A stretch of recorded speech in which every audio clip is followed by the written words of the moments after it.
Hello बच्चों, कैसे हैं आप सभी? बढ़िया एकदम। आज हम लोग पढ़ने वाले हैं एक पॉलिनोमियल को दूसरे पॉलिनोमियल से कैसे डिवाइड किया जाता है। सर, ये टॉपिक को स्टार्ट करने से पहले सबसे पहले मैं ये जानना चाहूँगा कि क्या आपको पता है कि पॉलिनोमियल क्या होता है?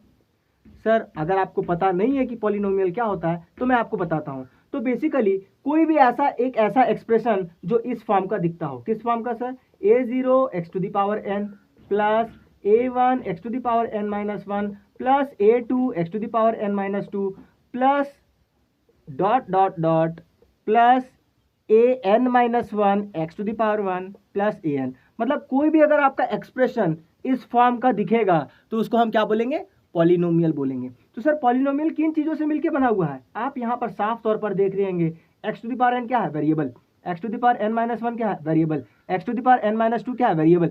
एक्स क्या है? वेरिएबल। तो बेसिकली ये दो चीज़ों से मिलकर बना हुआ होता है, जिसमें से पहला पार्ट है आपका वेरिएबल्स। कौन सा variable? X to the power n variable है, X to the power n minus 1 variable है, X to the power n minus 2 variable है, एंड सो ऑन। और दूसरा चीज़ क्या है? दूसरा चीज़ होता है कांस्टेंट। सर, कांस्टेंट यहाँ पर क्या क्या है? a0 a1 a2 करते करते करते डॉट डॉट, ये सारे क्या है? कांस्टेंट है। तो सर, कोई भी ऐसा एक्सप्रेशन जो वेरिएबल्स और कांस्टेंट से मिलके बना हो उसे हम क्या बोलते हैं? पॉलिनोमियल बोलते हैं। आइए आपको मैं एग्जांपल देता हूं। जैसे मान लीजिए x to the power 4 plus 1 मैंने लिखा। सर, क्या ये आपका यहाँ पर पॉलिनोमियल कहलाएगा? सर, आप देखिए जरा सा, तो यहाँ पर एक वेरिएबल है, दिख रहा है आपको? x टू द पावर 4 क्या है? वेरिएबल है, और साथ में ये क्या है? कांस्टेंट है। तो सर, जहाँ वेरिएबल और कांस्टेंट है उसको हम क्या बोलेंगे? इसको हम पॉलिनोमियल बोलेंगे। क्या बोलेंगे? पॉलिनोमियल बोलेंगे। सर, और देखिए, एक और एग्जांपल मैं आपको कराता हूँ। x to the power 5 plus 2x square plus 3x plus 6 equal 0, sorry 36 equals, हाँ, इक्वल 0। सर, क्या ये एक पॉलिनोमियल है? सर, पॉलिनोमियल दो चीज़ों से मिलकर बनता है, एक तो वेरिएबल होता है और दूसरा कांस्टेंट होता है। सर, यहाँ वेरिएबल कौन कौन से है? देखिए जरा सा, वेरिएबल कौन कौन से है? वेरिएबल अगर आप देखें तो एक्स टू द पावर 5 है, एक्स टू द पावर 2 है, एक्स है। सर, कांस्टेंट कौन कौन से हैं? कांस्टेंट कौन कौन से हैं? सर, आपको सामने दिख रहा है 2 है, 3 है, 6 है, ये सारे कांस्टेंट है। तो सर, वेरिएबल और कांस्टेंट से मिलकर बना हुआ है, तो यानी ये पॉलिनोमियल होगा। यानी ये पॉलिनोमियल होगा कि नहीं होगा? सर, ये पॉलिनोमियल नहीं होगा। क्यों सर? क्योंकि साथ में आपने यहाँ पर इक्वल टू 0 भी लिखा है, तो अब ये पॉलिनोमियल नहीं रहा। अब ये क्या बन गया? अब ये इक्वेशन बन गया। तो यानी जब पॉलिनोमियल को आप 0 से इक्वेट करते हो तो वो पॉलिनोमियल नहीं रहता है, वो क्या बन जाता है? इक्वेशन बन जाता है। तो मैं उम्मीद करता हूँ अब आप पॉलिनोमियल और इक्वेशन में अंतर को देख पा रहे होंगे। आपको पता चल रहा होगा कि पॉलिनोमियल क्या होता है और इक्वेशन क्या होता है। तो आइए अब हम लोग अपना टॉपिक पे आते हैं। तो आइए बच्चों, अब हम लोग करने वाले हैं अपना पहला प्रश्न। तो आपको यहाँ पर एक पॉलिनोमियल दिया हुआ है और यहाँ पर भी एक पॉलिनोमियल दिया हुआ है। तो इस पॉलिनोमियल से हमको दूसरे पॉलिनोमियल को डिवाइड करना है। तो आप सबसे पहले ये जान लीजिए कि यहाँ पे जो भी लिखा हुआ होता है उसको हम क्या बोलते हैं? डिविजर। क्या बोलते हैं? डिविजर। और ये वाला को हम क्या बोलते हैं? ये इसको हम बोलेंगे यहाँ पर डिविडेंड। क्या बोलेंगे? डिविडेंड। ठीक है। तो देखिए, आपको यहाँ पर ये क्वेश्चन को करने के लिए दो इंपॉर्टेंट चीज़ों का ख्याल रखना पड़ेगा। यहाँ पर बच्चे बहुत ज़्यादा गलती करते हैं, एक तो साइन में, और दूसरा ये पता नहीं कर पाते कि किस चीज़ से हमको इसको मल्टीप्लाई करना है या कैसे हमारा ये वाला पोर्शन जो है आने वाला है। तो आपको दो चीज़ देखना पड़ेगा। पहला चीज़ आपको देखना पड़ेगा साइन। और साइन कैसे देखेंगे? हम दो साइंस को मल्टीप्लाई करने वाले हैं। किसको किसको?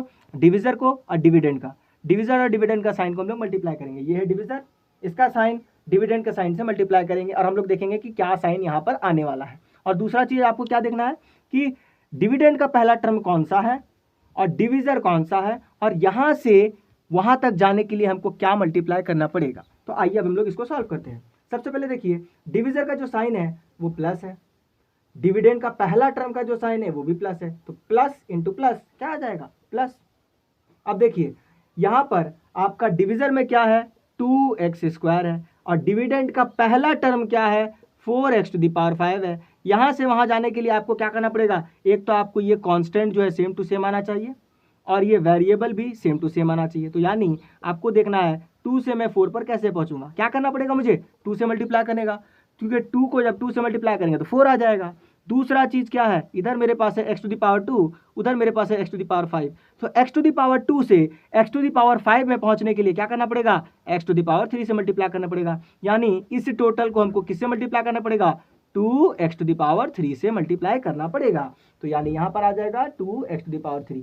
अब 2x⁻³ से मल्टीप्लाई करेंगे तो क्या आ जाएगा, 4x⁵ आ जाएगा। माइनस करोगे ये तो आपका कट गया, बचा क्या, ऊपर से नीचे आएगा -6x⁴। अब फिर से आपको क्या करना पड़ेगा, फिर से आप देखेंगे इसका साइन पॉजिटिव है, इसका साइन नेगेटिव है, तो यहाँ पर क्या आ जाएगा, नेगेटिव आ जाएगा। पॉजिटिव और नेगेटिव क्या होता है, नेगेटिव होता है। दूसरा चीज आपको देखना है कि सर मेरे पास डिवीजन में क्या है, 2x⁻² है, और मेरे पास यहाँ पर अगला टर्म जिसको हमको लाना है वो क्या है, 6x⁴ है। तो सर आपको यहाँ पर क्या करना पड़ेगा, दो चीज करना पड़ेगा। पहले तो कॉन्स्टेंट्स को सेम टू सेम लाना पड़ेगा, तो मैं 2 से 6 कैसे बनाऊंगा, 3 से मल्टीप्लाई करके ही बनाऊंगा। और दूसरा चीज वेरिएबल भी सेम टू सेम करना पड़ेगा। x⁻² से x⁴ कैसे बनाऊंगा, x⁻² से मल्टीप्लाई करके बनाऊंगा। तो यानी इन टोटल हमको क्या करना पड़ेगा, 3x⁻² से मल्टीप्लाई करना पड़ेगा। तो यहाँ पे लिखेंगे 3x⁻², तो हमारे पास सेम टू सेम टर्म आने वाला -6x⁴। अब जैसे इसको माइनस करोगे ये तो प्लस हो जाएगा, और ये आपका कट जाने वाला। फिर वापस ऊपर से क्या आ जाएगा, हमारे पास 12x⁻³ आएगा। यहाँ पर ये आया था, यहाँ पे हमारे पास ये आने वाला, क्या आएगा, 12x⁻³ सर इसका साइन क्या है, प्लस साइन है, इसका साइन क्या है, प्लस साइन है। तो जब प्लस और प्लस मल्टीप्लाई करोगे तो साइन क्या आएगा, प्लस आएगा सर। उसके बाद अब आपको क्या ध्यान देना है, आपको ध्यान देना है कि मेरे पास डिविजर क्या है, डिविजर 2x⁻² है, और मेरे पास ये टर्म जो लाना है वो टर्म क्या है, 12x⁻³ है। तो सर सबसे पहले आपको ध्यान देना पड़ेगा कि 2 से क्या बनाना है, 12। तो 2 से 12 कैसे बनाओगे, 2 से 12 कैसे बनाओगे, 6 से मल्टीप्लाई करके। दूसरा चीज़ क्या देना है कि x² है सर, x² है सर, x² से x³ बनाना है सर। x² से x³ बनाने के लिए कितना से मल्टीप्लाई करना पड़ेगा, x से मल्टीप्लाई करना पड़ेगा। यानी इन टोटल आपको किससे मल्टीप्लाई करना पड़ेगा, 6x से मल्टीप्लाई करना पड़ेगा। तो यहाँ पे लिखेंगे मैं 6x, तो ये आ जाएगा 12x⁻³ और ये फिर आपका माइनस होकर कट जाने वाला है। लास्ट में ऊपर से क्या आया, -8x²। अब देखिए सर इसमें भी आपको साइन देखना पड़ेगा। सबसे पहले साइन देखिए, इसका प्लस है, इसका साइन माइनस है। प्लस माइनस क्या होता है, माइनस होता है सर। उसके बाद देखिए आपका डिवीजन में क्या है, 2x⁻² है। आपका यहाँ पर जो डिविडेंड है वो डिविडेंड क्या है, डिविडेंड आपका 8x⁻² है। ध्यान रखिए सबसे पहले तो कांस्टेंट आपको सेम टू सेम लाना पड़ेगा। तो मैं 2 से 8 पे कैसे जाऊँगा, 4 से मल्टीप्लाई करके जाऊँगा, 2 4 8 हो जाता है, ठीक है। दूसरी चीज़ x² से x² में जाने के लिए मुझे कुछ भी नहीं करना पड़ेगा। तो यानी मैं इन टोटल किस चीज़ से मल्टीप्लाई करूँगा, सिर्फ 4 से मल्टीप्लाई करूँगा। तो यहाँ पर 4 लिखूँगा और ये आ जाएगा -8x², और मैं जब ये माइनस करूँगा तो ये प्लस हो जाएगा और ये कट जाएगा, आ गया आपका आंसर। तो जब पहले पॉलिनोमियल से हमने इस पॉलिनोमियल को डिवाइड किया तो हमारे पास जो आंसर आया वो आंसर क्या है, ये हमारे पास इसका आंसर हुआ। एक और क्वेश्चन मैं आपको कराता हूँ जिससे कि क्या होगा कि इस प्रोसेस से आप यूज टू हो जाएंगे। तो आइए अब हम लोग देखते हैं अपना दूसरा एग्जाम्पल। अगर पहला एग्जाम्पल से आपका कॉन्सेप्ट क्लियर नहीं हुआ है तो इस एग्जाम्पल से आपका कॉन्सेप्ट जरूर क्लियर हो जाएगा। तो ये क्या है आपका, इसको हम बोलते हैं डिविजर, वही सेम टू सेम चीज़ है। और इसको क्या बोलते हैं, इसे बोलते हैं हम डिविडेंड। क्या बोलते हैं, डिविडेंड, ठीक है सर। सबसे पहले क्या देखना है, साइन देखना है। तो डिविजर का मैं साइन देखूँ तो डिविजर का साइन पॉजिटिव है, ठीक है, और इसका पहला टर्म का भी साइन पॉजिटिव है। तो पॉजिटिव इंटू पॉजिटिव क्या आ जाता है, पॉजिटिव हो जाता है, ठीक है सर। दूसरा चीज हम क्या देखते हैं, डिविजर सर, डिविजर क्या है, x-2, ठीक है। और पहला टर्म हमको जो चाहिए इसका वो है x³, ठीक है। साइन हमने जो देखा था वो आया था प्लस, ठीक है। अब देखिए सर क्या करना है, आपको थोड़ा देर के लिए इस -2 को भूल जाना। थोड़ा देर के लिए अगर -2 को हम भूल जाए तो मेरे पास क्या बचेगा, x बचेगा, ठीक है सर। और इस साइड क्या आ जाएगा, x³, ठीक है सर। अब देखिए x से x³ लाने के लिए मुझे क्या करना पड़ेगा, x² से मल्टीप्लाई करना पड़ेगा, तो x³ आ जाएगा बिल्कुल।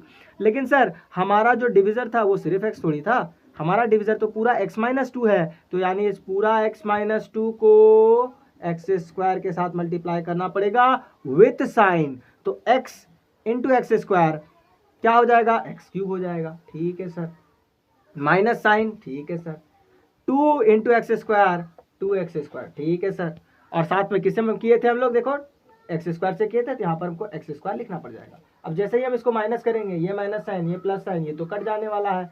और ये -7x² प्लस 2x² अब क्या हो जाता है, -5x² हो जाता है। और इधर आपके पास है 16x नीचे आएगा, ठीक है सर। अब देखिए फिर से आपको क्या करना पड़ेगा, इसका पहला टर्म देखना है और डिविजर का साइन देखना है। पहला टर्म का साइन नेगेटिव है, डिविजर का साइन पॉजिटिव है। पॉजिटिव और नेगेटिव मिला के क्या होता है, नेगेटिव होता है, ठीक है सर। पॉजिटिव और नेगेटिव मिला के क्या होता है, नेगेटिव होता है, ठीक है सर। डिविजर क्या है, x-2, ठीक है। और आपका पहला टर्म इस बार क्या है, 5x², ठीक है। और माइनस साइन तो हमने पहले ले ही लिया था, हाँ माइनस साइन तो हमने पहले ले ही लिया था, देखिए यहाँ पर माइनस साइन, इसलिए हमने यहाँ माइनस साइन दिया, ठीक है।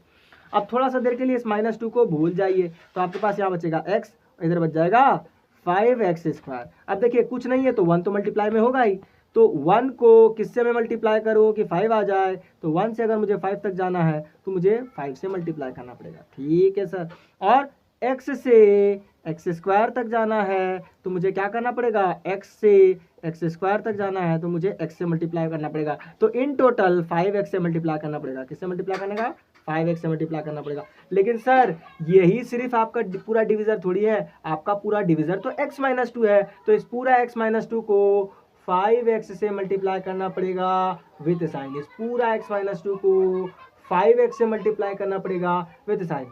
तो आपका क्या आया, 5x आया, तो हम यहाँ पे लिख देते हैं पहले 5x। अब देखिए x इंटू -5x आ जाएगा -5x², ठीक है।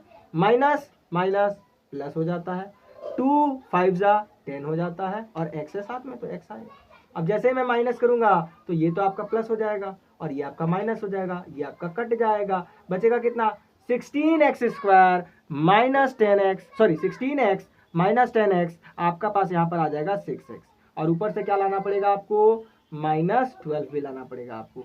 फिर आप देखेंगे क्या, फिर से आपको देखना पड़ेगा same to same sign. Sir सबसे पहले इसका साइन क्या है, पॉजिटिव है, इसका पहले टर्म का साइन क्या है, पॉजिटिव है, तो पॉजिटिव पॉजिटिव क्या होता है, पॉजिटिव होता है सर, ठीक है। डिविजर क्या है, x-2 है, डिविडेंड का पहला टर्म क्या है, 6x है। अब देखिए x से थोड़ा देर के लिए आप इस -2 को भूल जाइए, तो आपके पास बचेगा x, और हमको जाना है कहाँ पर, 6x तक, तो x से 6x तक जाना है। तो देखिए यहाँ पर क्या करना पड़ेगा, यहाँ कुछ नहीं है तो 1 है, तो 1 से 6 तक जाने के लिए हमें क्या करना पड़ेगा, इसको 6 से मल्टीप्लाई करना पड़ेगा, ठीक है सर। और x से x तक जाने के लिए हमें क्या करना पड़ेगा, कुछ भी नहीं करना पड़ेगा सर, मतलब इन टोटल हमको किससे मल्टीप्लाई करना पड़ेगा, 6 से मल्टीप्लाई करना पड़ेगा, तो हमने 6 से मल्टीप्लाई किया। लेकिन सर यहाँ पर आपको ध्यान देने वाली बात यह है कि हमारा सिर्फ x थोड़ी था डिविजर में तो पूरा x-2 था, तो हम पूरा x-2 को 6 से मल्टीप्लाई करेंगे विद साइन, साइन क्या है, प्लस है, तो यहाँ पे प्लस लिख देते हैं विद साइन। तो इस पूरा x-2 को 6 से मल्टीप्लाई करेंगे तो x इंटू +6 ये हो जाता है +6x, ठीक है। माइनस प्लस माइनस होता है, 2 इंटू 6 12 आता है। अब जैसे इसको आप माइनस करोगे तो ये माइनस ये प्लस आपका कटने वाला है, और आपका जो आंसर आ जाएगा वो ये कितना बार गया था, 6 टाइम गया था, तो ये आपका आंसर हो जाएगा इस प्रॉब्लम के लिए, ठीक है। Thank you.